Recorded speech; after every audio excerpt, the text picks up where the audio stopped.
بسم الله الآب الخالق العاقل الحكيم بالكلمة والحي بالروح القدس الإله الواحد آمين. سلام ونعمة في حلقة جديدة معكم أحبائي مستمعين ومشاهدين على قناة نور من المشرق أو The Light from the East. حلقة جديدة والرد على الذين دعونا إلى الإسلام في مواضيعها المختلفة. هذه الحلقة ستختص بالإكراه على الدين الموجود في دين المسلمين، وعن الجهاد الحقيقي، وعن شهداء الحق عند الله من هم. هل كل من يستشهد هو شهيد عند الله، أو كل من يقتل هل هو شهيد؟ سنرد على هذه المصائد الخسيسة التي نسميها. ثم قلتم ندعوك إلى سبيل الله الذي هو غزو المخالفين والكفار والمنافقين، وقتال المشركين ضربا بالسيف وسلبا وسبيا، حتى يدخلوا في دين الله الحق ويشهدوا أن لا إله إلا الله وأن محمد عبده ورسوله، وأن يؤدوا الجزية من يد وهم صاغرون. هكذا يدعي المسلمين. فهل أردت أن تدعوني إلى فعل الشيطان المنزوع منه الرحمة، الذي أفرغ جسده لآدم وذريته في شر ذمه منهم، جعلهم سلاحا وأولياء يناقضون لإرادته في القتل والسلب والسبي؟ فكيف أجمع بين قوليك وبين تعبدهم؟ ولتكن منك أمة يدعون إلى الخير ويأمرون بالمعروف وينهون عن المنكر وأولئك هم المفلحون.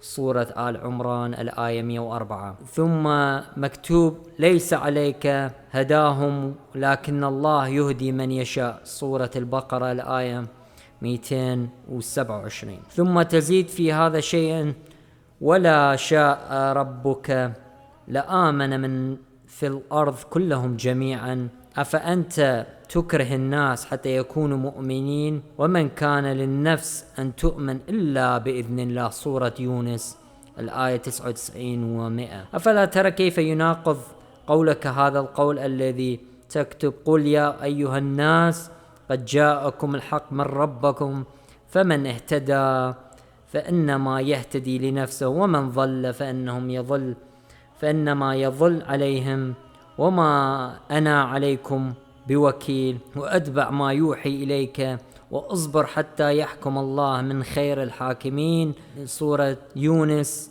الآية 108 و109.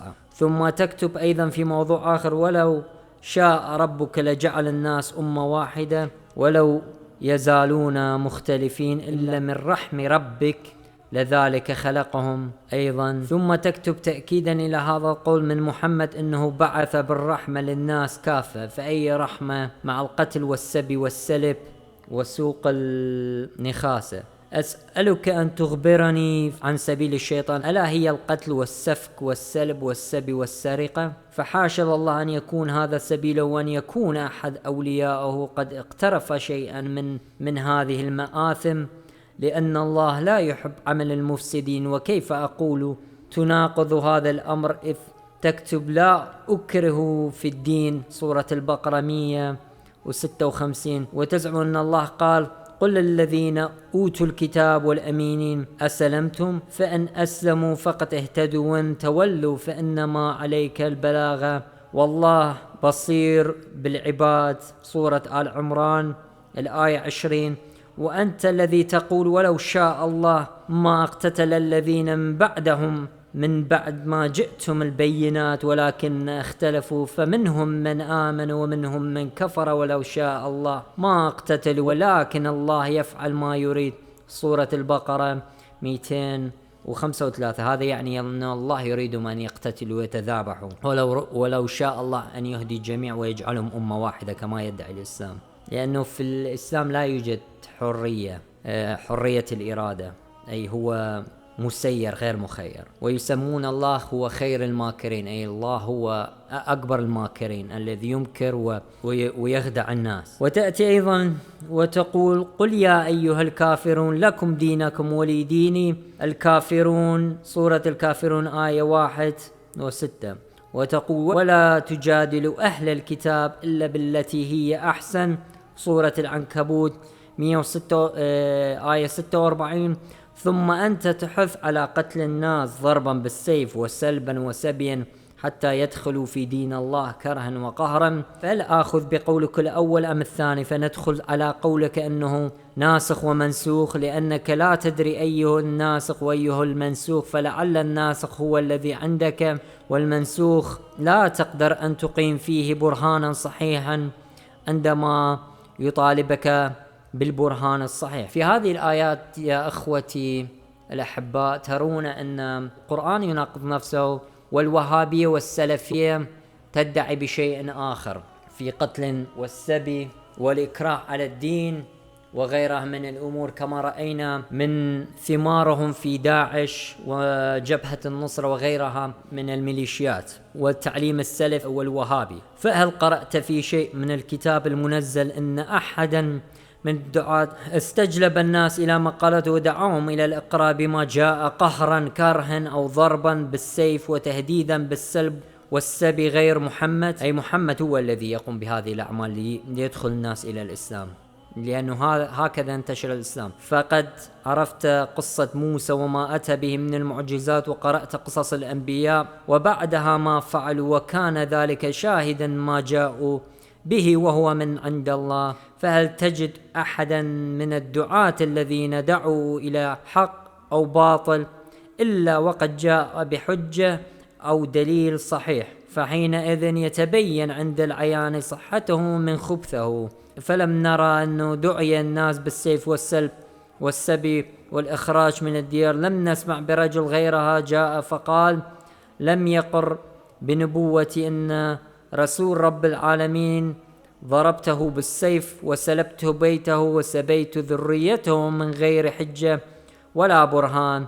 فأما المسيح سيد البشر كلمة الله محيي العالم فيتعالى ذكره ويجل قدره أن تذكر دعوته في مثل هذه المواضيع الخسيسة، وأن أتلو كلام سيدي يسوع ليلا نهارا وهو شعاري ودثاري أسمعه يقول تفضلوا على الناس جميعا وكونوا رحماء وتشبهوا بأبوكم الذي في السماء أي الله، فإنه يشرق شمسه على الأبرار والفجار ويمطر على الأخيار والأشرار. إنجيل متى الإصحاح 5. فكيف يظن بمثلي والمسيح يخاطب بمثل هذه المخاطبة أن يقسو قلبي حتى أصير في صورة إبليس العدو القاتل، فأضرب أعناق الناس وأقتل أبناء جنسي وذرية آدم المجبول بيد الله على صورته تعالى؟ والله جلت قدرته وهو قال لست أحب موت الخاطئ لأنه اليوم في خطاياه وغدا يتوب، فأقبله كالآب الرحوم. وقد شرف الله سبحانه النوع الإنساني بأن كلمته الخالقة تجسدت منه أي المسيح يسوع واتحدت به وأعطته ما لها من الربوبية والإلوهية والسلطان والقدرة، فصارت الملائكة تسجد له وتقدس اسمه وتسبح ذكراه كما يسبح اسم الله ذكراه، ولا تفرق في ذلك بينهما.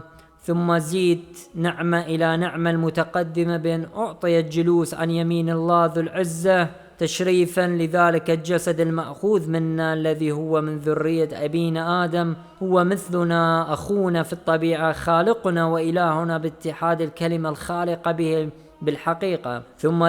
ثم دفع إليه جميع السلطان في السماوات وعلى الأرض، وخول تدبير الخلاق وصير البعث والنشور والدين إليه، وأن يحكم حكما نافذا جائزا على الملائكة والإنس والشيطان. فأتريد أن أضاد أمر الله وأضربهم بالسيف وأسلبهم وأسبيهم؟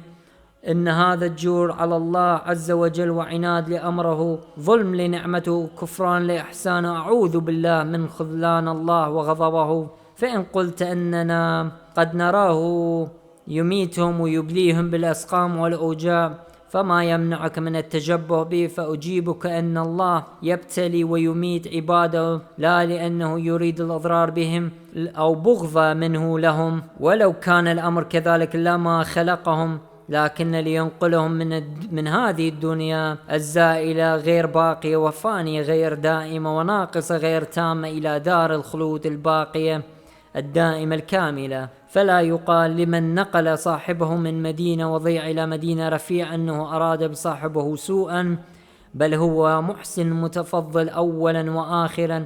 أما قولك أنهم أبلاهم بالأسقام المؤلمة والأوجاع المؤذية، فجواب أنه متفضل عليهم في الحالتين جميعا، كالطبيب الماهر المشفق الذي يشفي المرض بالأدوية المرة الطعم والبشعة الرائحة، وربما كوى بعضهم بالنار وقطع بعضهم الأعضاء من أجسادهم بالحديد، ويمنعهم عن أن يشتهون من طعام إشفاقا عليهم، يريد بذلك إصلاحهم وصحة أبدانهم. فإن قلت كان يمكنه أن يتفضل عليهم بأجرهم من غير أن يعذبهم بالأسقام والأوجاع، قلنا لك وقد كان أيضا يمكنه أن يخلق الدنيا، وكان يخلق الآخرة والجنة، ويدخل الناس إلى النعيم من غير محنة ولا استحقاق. فإن كان محمد هذا الذي دعوتني إلى أتباعه يقتلهم بالسيف ويضربهم بالصوت ويزبي ذريتهم ويجلبهم أيضا من ديارهم، يريد بذلك لهم الخير لينقلهم ما عليهم إلى ما هو خير منهم، فقد تفضلت وأحسن وتشبه بفعل الله تبارك اسمه، ولكنه ما فعل الذي فعله هذا إلا خطر بباله ولا فكر فيه، ما أراد إلا النفع نفسه وأصحابه وإقامة دولته في العاجل. والدليل على ذلك قوله حتى يعطوا الجزية من يد وهم صاغرون، سورة التوبة آية 29. أفلا ترى إن أراد بلوغ إربه وأنقاذ مرامه وتوطيد سلطته، وهو يقول في كتابه قل للذين أوتوا الكتاب والأمينين أسلمتم، فإن أسلموا فقد اهتدوا، وإن تولوا فإنما عليك البلاغ والله بصير بالعباد، سورة العمران الآية 20. ألا ترى إنه أمر أن يقول ويبلغ بلسانه وينهي عن القتل والسبي، فأمعن في هذا الأمر. فهلما ننظر في أخبار الذين قتلوا من أصحاب المسيح على عهد ملوك فارس وغيرهم من ملوك الرومان، هل كانوا مستحقين لاسم الشهادة؟ أما أصحابك الذين قتلوا في طلب الدنيا والمحاربة على السلطة هم كانوا الشهداء.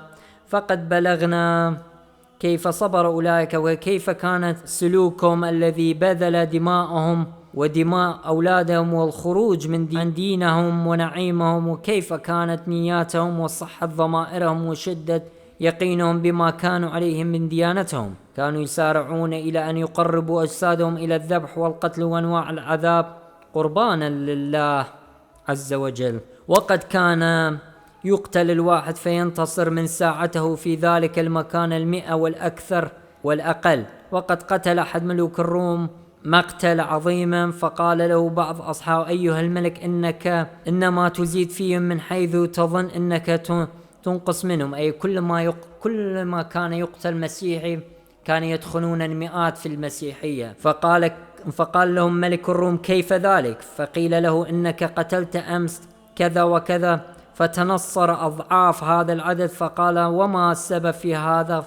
فقيل له إن القوم يقولون إن رجل يطلع عليهم من السماء فيشجعهم، فعند ذلك أمر أن يرفع عنهم السيف، وكان هذا قول داعيا إلى التنصر الملك ورجوعه عما عليه من الكفر وقتل أولياء الله، أي الملك الروم صار مسيحيا. فانظر إلى هؤلاء الذين كانوا لهم البصائر بالدنيا وشدة اليقين والإخلاص وجودة الإيمان، كيف لم يفتروا عن إيمانه والسيف تؤاخذهم، وكانوا يعذبون بأنواع العذاب وهم على ذلك محبون لما ينالونهم غير ممتنعين، فرحون مسرورون جد متيقنون أنهم إذا أوتوا ذلك فهم مقصرون عما في أنفسهم من أداء حق النعمة التي أتاهم من الدخول في النصرانية، فيبذلون أجسادهم اختيارا كما بذلوها.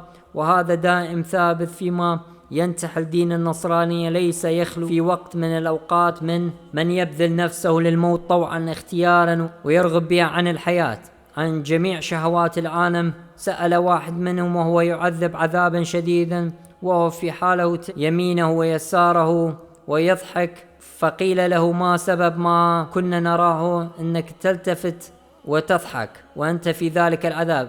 أما كنت تجد ألما؟ فأجاب: ما كنت أجد ألما فيما كنت أتعذب به، وقد كنت في تلفتي أرى رجلا شابا بالقرب مني وهو يضحكني ويمسح دماء التي كانت تسيل من جراحاتي بخرق بيضاء كانت معه، وكنت أرى ذلك العذاب كأنه يقع بواحد من الذين يعذبونني. فعلمنا أنه كان صادقا في قوله، وإلا فما صبره في تلك الشدة من العذاب.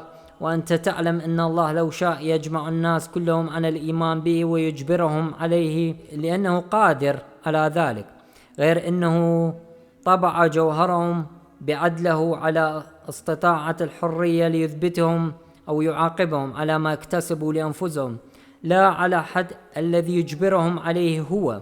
فلو تابوا مقهورين لم يكن لهم في ذلك أجر، لأنهم إنما تابوا قهرا وقصرا، لكنه تركهم حتى بلغوا إرادتهم ولم يغفلوا من معونة أولياءه. فمن أحق بأن يسمى شهيدا ويشهد له أنه قتل في سبيل الله؟ من قرب نفسه قربانا عن ديانته وبذل دماءه وأمواله وحياته وأولاده، ولم يرفع السيف ولم يقتل أحدا، ولم يدفع الشر بالشر، بل دفع الإحسان بالشر. أما من خرج طالبا السلب والسرقة والغنيمة وسبي النساء وقتل الأطفال وشن الغارات، ثم يسمي ذلك جهادا في سبيل الله ويقول: من قتل أما قتل فهو في الجنة، فنقول إن لصا نقب منزل رجل ليسرقه فسقط عليه حائط أو وقع في البئر، أو بادره صاحب البيت فضربه ضربا فقتله، أتوجب لهذا اللص دية؟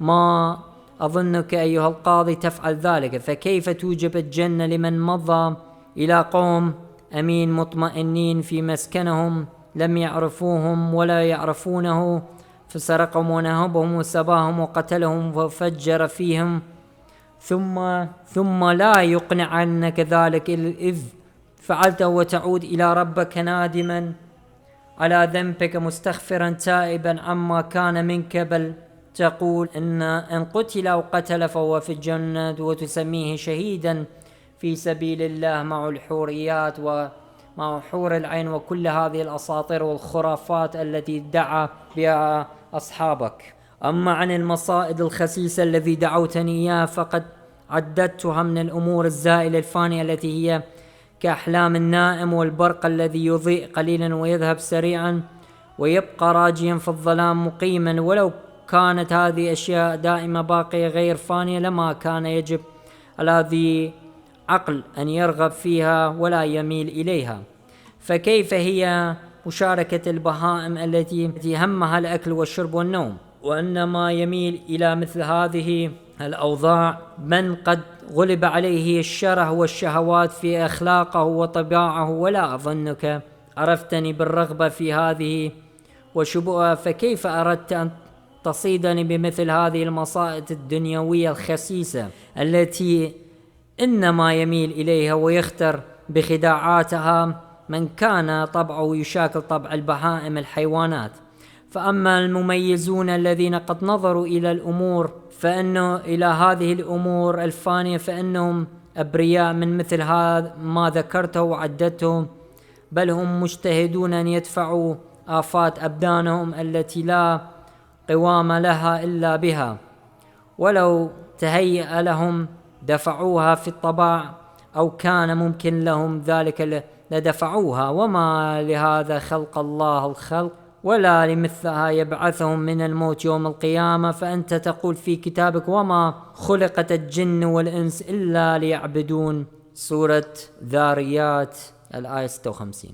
فأراك مناقضا لقولك، لأنك قلت أنك خلقت العبادة، ثم تناقض وتهدم بناءك وتقول: فانكحوا ما طاب لكم من نساء مثنى وثلاث ورباع ومن الإماء وما ملكت إيمانكم أو أيديكم، سورة النساء، وأن نأكل ونشرب مثل البهائم. أما باب الطلاق والاستحالة والمراجعة الذي أحلها محمد لكنك تعلم ما في هذا العدد من عيب والشناع عند جميع الأمم وسائر أهل الملة، وكيف استقبحهم له وأنكرهم إياه. وإني لأنهي نفسي عن سفه المخاطبة فيها وأرفع قدر كتاب ما أدخل شيء من ذكرها.